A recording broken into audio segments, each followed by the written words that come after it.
Welcome back to Behind the Mind. Today, we're diving into something that most people struggle with every single day, controlling the thoughts that live inside your mind. Because whether you realize it or not, your thoughts create your emotions, your decisions, and eventually your entire reality. Let's begin.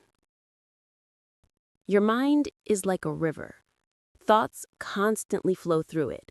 Some calm, some wild, some dark, and some bright. Most people try to stop the river. They try to shut off their thoughts completely, but that's not control. That's resistance. The real secret is not to stop your thoughts. It's to observe them without drowning in them. When you learn to separate yourself from your thoughts, you begin to take your power back. You realize that you are not your mind. You are the awareness behind it. Here's a powerful exercise. The next time a negative thought pops up, don't react. Just say to yourself, I'm having the thought that I'm not good enough. That small sentence, I'm having the thought, puts distance between you and the negativity. You're no longer trapped inside the thought. You've stepped outside it, and that's where control begins. Whatever you focus on grows. If you constantly think, I don't want to feel anxious, your brain still hears anxious. If you say, I can't stop overthinking, your brain focuses on failure. That's why you need to rewire your internal language. Instead of, I don't want to be stressed, say, I choose peace. Instead of, I can't stop overthinking, say, I allow my mind to slow down. Your subconscious doesn't understand negation. It understands imagery and emotion. Feed it what you want to feel, not what you fear. Meditation is like a gym for your mind. Every time you meditate, you train the muscle of focus and awareness. When a thought comes, you don't fight it. You watch it pass, like clouds moving through the sky. Over time, you'll notice something incredible. The thoughts lose power. They still come, but they no longer control how you feel or act. That's mastery. The emotional connection. Every thought carries an emotion. That's why certain memories trigger pain, embarrassment, or anger, even years later. You can't erase the thought, but you can change your emotional reaction to it. Try this.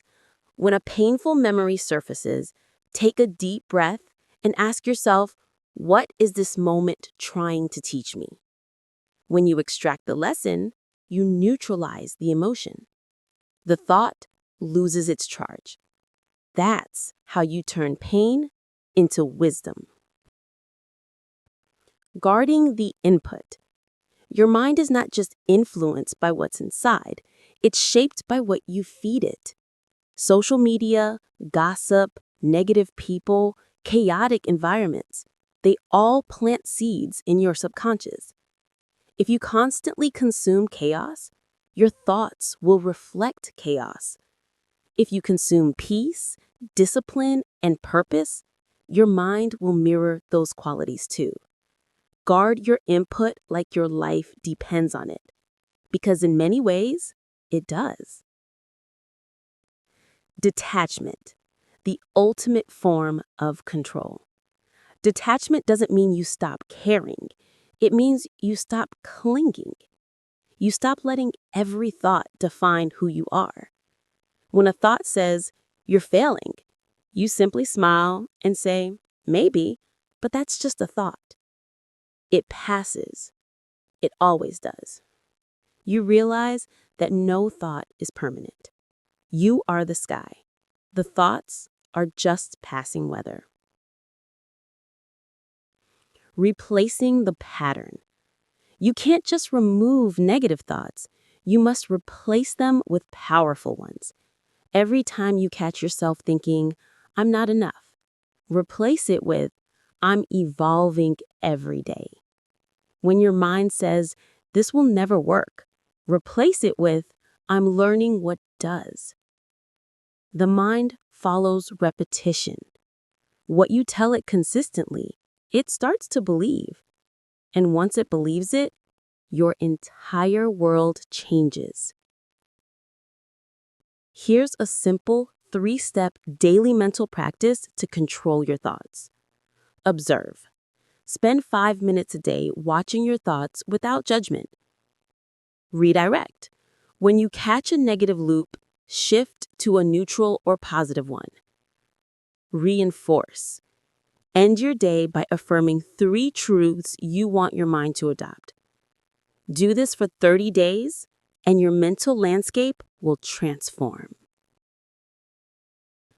The mind is a servant, not a master. If you don't train it, it trains you. If you don't command it, it controls you.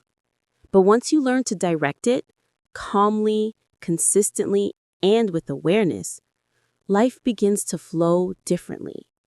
You stop reacting, you start creating. And that's when you realize the ultimate truth. You were never your thoughts. You were always the awareness observing them. This is Behind the Mind. Thanks for watching, and don't forget to like, share, and subscribe for more.